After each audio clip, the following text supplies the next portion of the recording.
मित्रों, क्या आपको पता है कि इस्लाम में रमजान को ही पवित्र महीना क्यों कहा जाता है? इस्लाम के पवित्र रमजान के महीने में भी कल से शुरू हो रहा है रमजान का पवित्र महीना।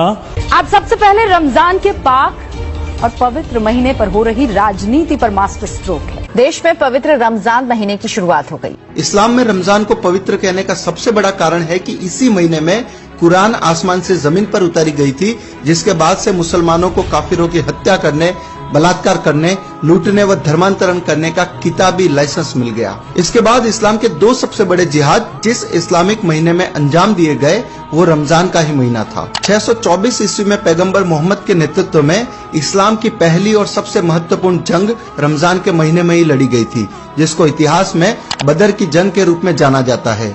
इसी जंग के बाद मक्का के सबसे ताकतवर कुरैशी समुदाय को मुसलमान बनाया गया था। रमजान के महीने में ही 629-630 ईस्वी में मुसलमानों ने मक्का पर हमला करके उस पर विजय प्राप्त की थी और वहां के प्रमुख लोगों की हत्या करके वहां रह रहे काफिरों को इस्लाम कबूलवाया था। भारत के इतिहास पर भी गौर करें तो पाकिस्तान बनाने का सबसे बड़ा जिहाद 1946 ईस्वी में रमजान के महीने में ही छेड़ा गया था, जिसको डायरेक्ट एक्शन डे के रूप में जाना जाता है। 16 अगस्त 1946 रमजान के 70वें दिन कलकत्ता के हर मुसलमान तक एक पर्चा बांटा गया, जिसमें रमजान के महीने का हवाला देकर भारत में हिंदुओं के कत्लेआम की घोषणा की गई थी। उस पर्चे में लिखा गया था कि हम लोग रमजान के महीने में जिहाद शुरू करने जा रहे हैं। अल्लाह की मर्जी से हम हिंदुस्तान को दुनिया का सबसे बड़ा इस्लामिक मुल्क बनाने में कामयाब होंगे। ए काफिर, तुम्हारी सजा का वक्त आ गया है, अब कत्लेआम होगा। हम हाथ में तलवार लेकर फक्र के साथ तुम पर जीत हासिल करेंगे। डायरेक्ट एक्शन डे कयामत का दिन होगा।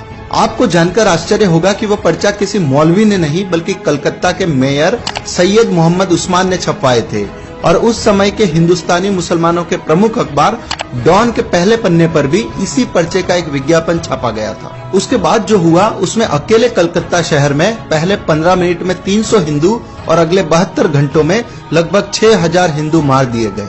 20,000 से अधिक लोग गंभीर रूप से घायल हुए और लगभग 1 लाख लोगों